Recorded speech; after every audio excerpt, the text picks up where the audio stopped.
alguns experimentos vão, nomeadamente o experimento do efeito fotoelétrico, que eu não vou explicar, mas esse experimento dava a entender de que a luz tinha um comportamento que não era ondulatório. O que acontecia, de forma bem resumida, é que quando a luz incidia sobre um determinado metal, ela expulsava elétrons desse metal.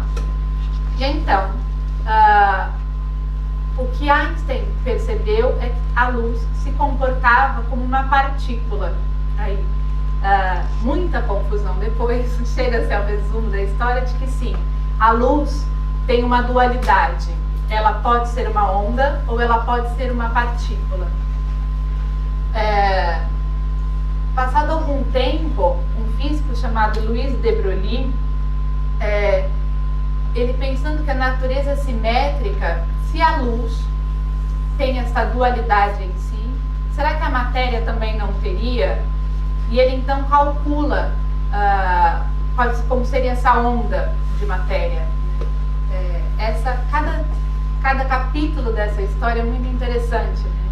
O orientador do de Broglie, por sua vez, os cálculos dele eram muito consistentes, mas era uma ideia, assim, imagina, hoje ainda é uma ideia muito difícil de lidar com ela, né? Dizer que a matéria, tal como a gente experimenta, ela não é todo o tempo matéria, ela tem em si a capacidade de ser uma onda. E você pensar isso já é algo muito diferente, né? Você pensar e calcular mais ainda. Você pensar, calcular e ter coragem de dizer para os outros realmente era um grande feito. O orientador dele, por sua vez, manda o trabalho para o Einstein, falando assim, olha, um pouco envergonhado, né? Olha, o meu orientando fez isso, afinal. Einstein escreve uma carta dizendo que foi o trabalho mais genial que ele leu na vida toda. Passados uns anos, de Broglie ganhou o Nobel por isso. Então, por demonstrar a dualidade da matéria. Então, temos aí já duas grandes dualidades, né? A da luz e a dualidade da matéria em si. Para compreender este conceito, foi realizado um experimento que chama Experimento da Dupla Fenda. Esse sim, eu vou entrar um pouquinho no detalhe, que para a gente compreender o início da física quântica.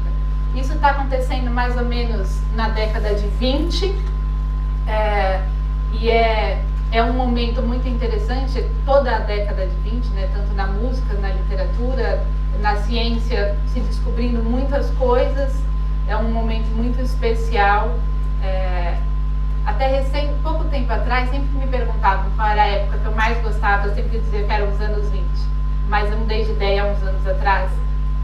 E eu acho que o tempo mais especial é hoje, porque cada vez que eu vou dar uma palestra, eu vejo, naquela época, na década de 20, tudo estava acontecendo, é por isso que me fascina.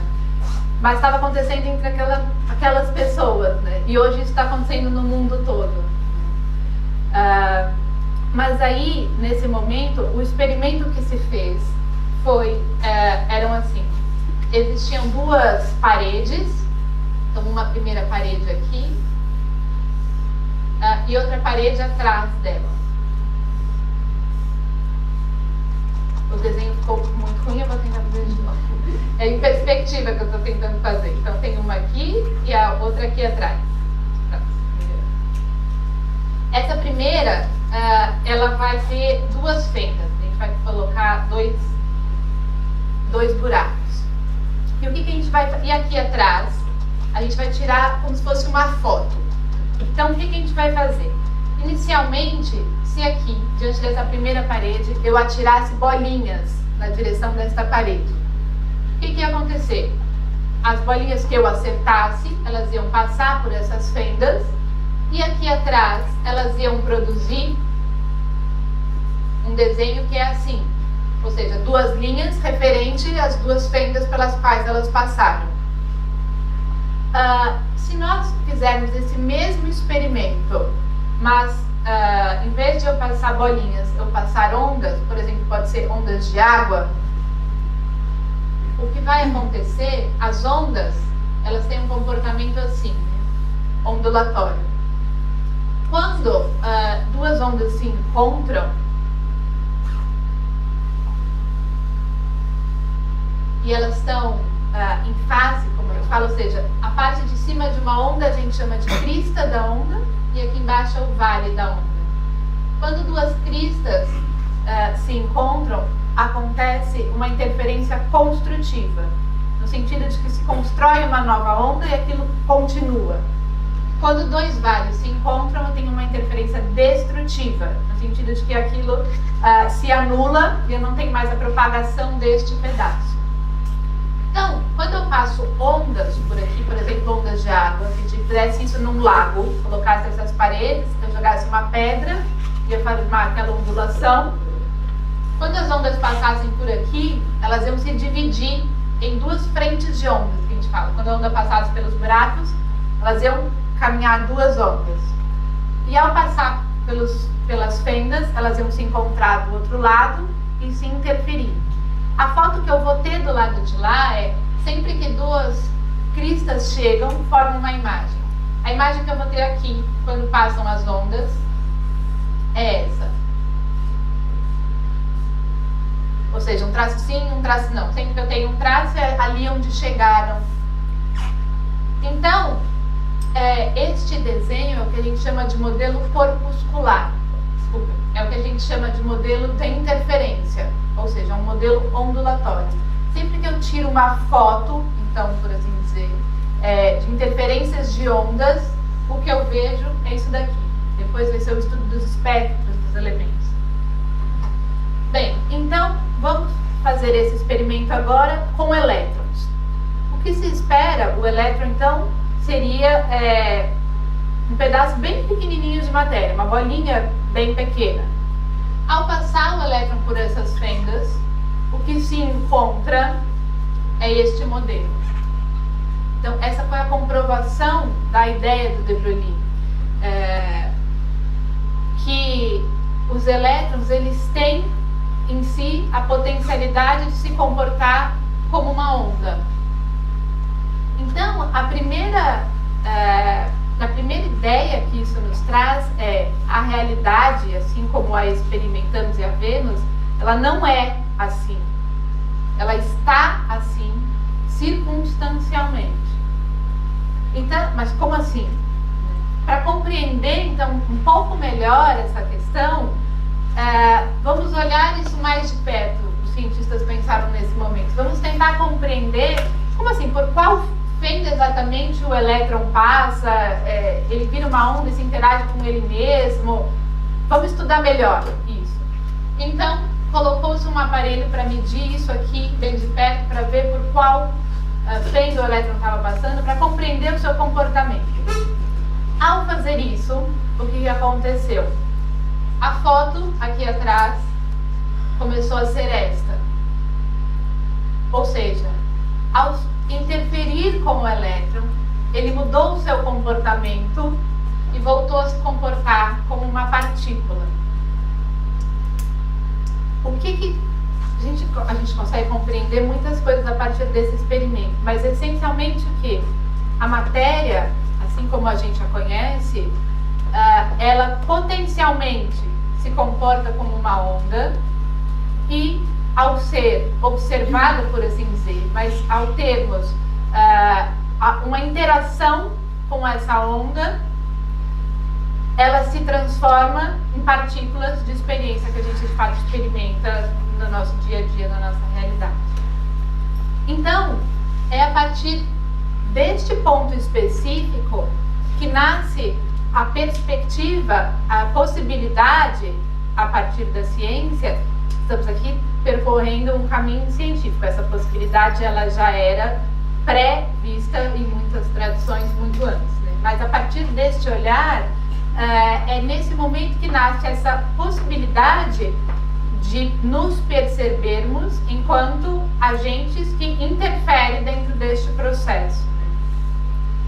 Então, a partir dessa ideia de que a realidade, assim como nós a experimentamos, se constrói a partir da observação de um observador, ou seja, a partir da nossa interferência, nascem dentro da ciência duas perspectivas, na verdade nascem várias, mas duas principais perspectivas de interpretação desse fenômeno. Uma é uma interpretação materialista. Como eu já me referi, diz, de fato, o que existe de essencial no universo são as partículas. A partir das partículas, elas se organizam e a gente tem os átomos que formam as estrelas, os planetas, nós, o nosso cérebro, e a partir do nosso cérebro, a mente. Então, sobre esta perspectiva materialista, a mente, a consciência, é um subproduto do cérebro. E isso aqui, essa observação nesta perspectiva, acontece em função de uma interação entre matérias, ou seja, é o aparelho observando que gera essa mudança de onda para matéria, a gente chama de colapso da onda, até o colapso da função de onda. E é muito interessante. E por aí a gente encontra também assim, muitos paradoxos, porque você pode dizer que o aparelho também entrou numa sobreposição quântica com o estado, e daí até vinha um cientista e olhar, e assim há de infinito. Existe uma outra perspectiva que diz o que existe essencialmente no universo é a consciência. Que seria o mar de possibilidades, ou um campo quântico. E a partir deste campo emergem, por exemplo, as partículas, e a partir delas se organizam os átomos, as estrelas, os planetas, nós e o nosso cérebro. Então, sob esta segunda perspectiva, seríamos nós, então, um subproduto da consciência. E a ciência, então, se desenvolve muito nessas duas vertentes, né? Uma vertente materialista que hoje academicamente predomina, mas existe todo um outro ramo de ciência nesta outra corrente. No mínimo porque, eu vou citar aqui vários exemplos de experimentos, assim, no mínimo porque existem aí muita coisa que não compreendemos. Então, no mínimo, enquanto cientista, é válido ir lá estudar, para conhecermos o que é isso. Né? Então, para a gente entrar um pouco mais na física quântica, vou falar um pouco sobre 3 conceitos fundamentais. Então, um é a dualidade, que é exatamente isso que a gente viu aqui, que é essa possibilidade da matéria ser uma onda. Enquanto onda, são ondas de possibilidades. Isso também é um conceito muito interessante, porque nós conhecíamos e estudávamos 2 tipos de ondas mecânicas e ondas eletromagnéticas. Ondas mecânicas são tipo a onda do som, a água, precisam de um meio para se locomover. E as ondas eletromagnéticas, como a luz, que não precisam, que se propagam no vácuo. Estas é um outro tipo de onda, são ondas de possibilidades. Né? O que é isso, então? Cientificamente, os físicos encontraram uma maneira simples de responder essa pergunta. Ondas de possibilidades são psi. E como e daí? E o módulo ao quadrado do psi, a gente calcula a probabilidade, fisicamente está resolvido. Mas pronto, como essa resposta não satisfaz, por isso a gente está aqui. Uma outra perspectiva, um outro conceito que advém da física quântica é o conceito de não localidade. Então, mas antes de falar da não localidade, em relação ainda à dualidade, como isso se expressa? Se nós colocássemos um elétron aqui nessa sala e nós não estivéssemos aqui, esse elétron ia se comportar como uma onda, ia se espalhar por toda a sala, e quando alguém entrasse aqui e interagisse com essa onda, ele ia se colapsar como uma partícula num determinado local da sala. Quando a pessoa saísse de novo, ele se comportaria como uma onda, e a repetição deste padrão faria com que o elétron, inicialmente, ele era livre, podia estar em qualquer lugar. Por exemplo, ele apareceu aqui. A repetição faria com que ele aparecesse aqui, aqui, e a gente conseguiria ir começando a detectar um padrão. A maior probabilidade do que aqui, que determinada coisa aconteça ou não. Porque enquanto onda existem imensas possibilidades. E o que vai determinar com que dentre as várias possibilidades, uma em específico aconteça, é a nossa interação. Então, sobre esse aspecto específico a gente vai falar daqui a pouco. Mas só para vocês, então, terem ideia, assim, isso trazendo para a nossa realidade interior, como que isso vai formando os nossos padrões, né? Padrões mentais, padrões de acontecimento. Bom, então isso é o primeiro conceito, que é a dualidade. O segundo conceito, então, é a não localidade. Fisicamente, como ele se expressa? Fez um experimento com duas partículas manifestadas em seu aspecto onda, e elas estavam emaranhadas, que a gente chama. E a partir desse momento em que elas eram ondas, elas se tornaram duas partículas independentes. Simplificando bem o experimento, porque esse não é a questão, né? Mas, então, a partir de quando elas eram ondas, observou-se, elas viraram duas partículas. Ao afastar indeterminadamente essas partículas, tudo que acontece com uma, acontece instantaneamente com a outra. O que significa o fato de ser instantâneo? Significa que a informação não teve tempo de percorrer o espaço entre elas. Ou seja, tudo que acontece com uma, acontece instantaneamente com a outra. De alguma forma, elas ainda estão se comunicando. Por mais que elas aparentemente pareçam estar separadas, de alguma forma elas ainda estão se comunicando, porque o que acontece com uma acontece instantaneamente com a outra. Sobre uma perspectiva da tecnologia, essa, por exemplo, é a tecnologia da computação quântica.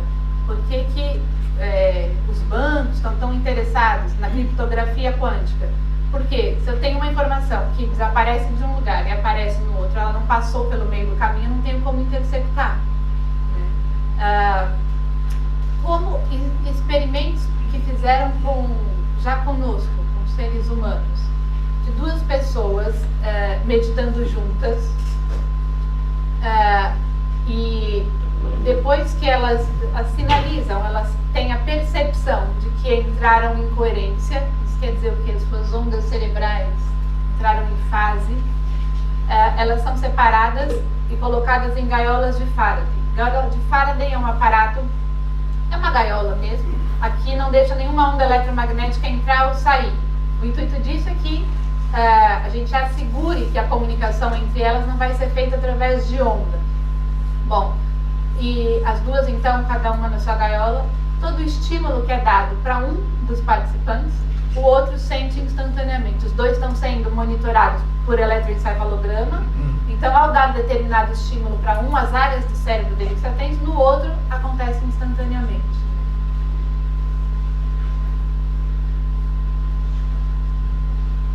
Esse é o fenômeno da não localidade. E o que significa, então, assim, que algo é não local?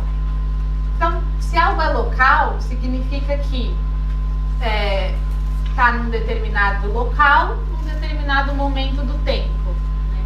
Ou seja, está localizado. Se está na Terra, a gente pode dizer que tem uma localização GPS. Mas em qualquer lugar do espaço, para eu dizer que algo é local, tem que estar num lugar, num determinado momento. Quando eu digo que algo é não local, ele então não está localizado, logo não está no espaço e no tempo. Não está no espaço-tempo, está além, né? É não local. E aqui, com esse conceito, a gente consegue identificar, começa a ter pistas da segunda questão, né? Uma era como que a gente cria a nossa realidade, da onde surge esta ideia, surge daqui, a gente vai aprofundar isso. A segunda questão é por que a física quântica também se torna uma ponte com a espiritualidade? A pista vem daqui, porque se eu digo que existe algo que é não local, ou seja, não é regido pelas leis que aqui conhecemos, né? Mas existe algo que é não local, que de alguma forma é comum a nós, né? E também de alguma forma temos algum acesso a isso, porque temos esta possibilidade desta comunicação não local, aparentemente a partir desta conexão com este algo que é não local, né? E que também aparentemente é não local e está em todo local ao mesmo tempo, né?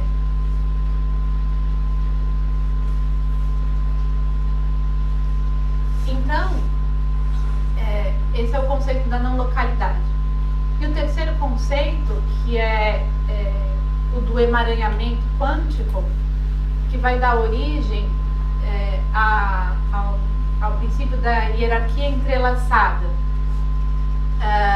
O emaranhamento, como o próprio nome sugere, é que está tudo, de fato, muito entrelaçado, né?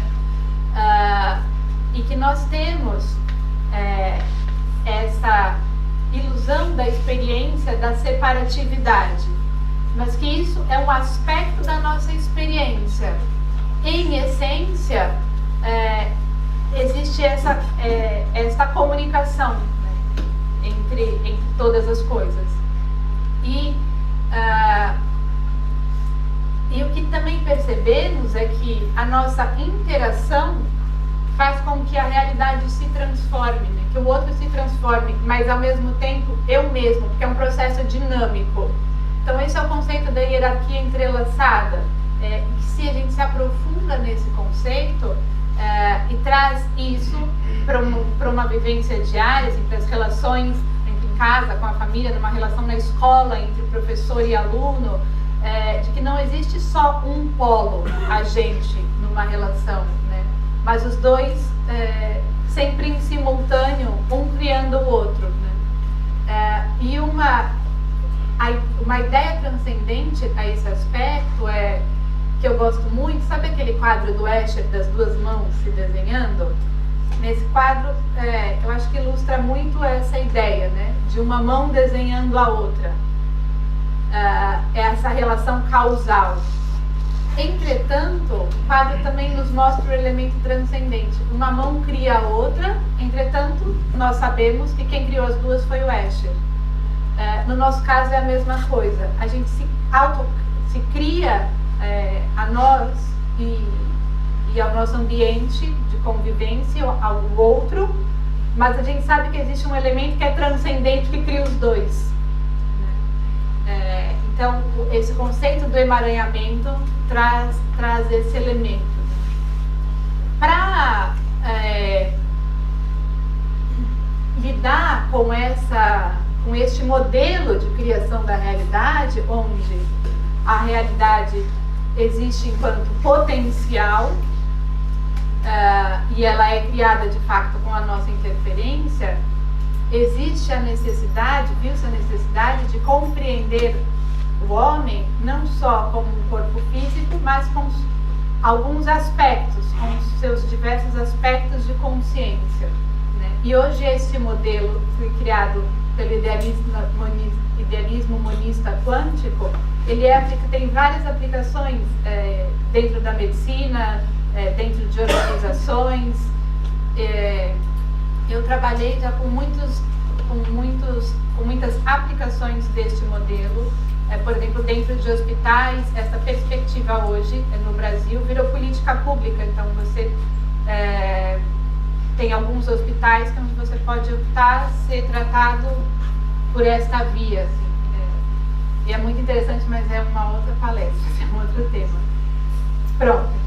Então, como eu disse, eu queria dividir em dois momentos, né, a nossa conversa. Um era esse, explicar o mecanismo físico através do qual a realidade se constrói e se apresenta a partir da perspectiva quântica.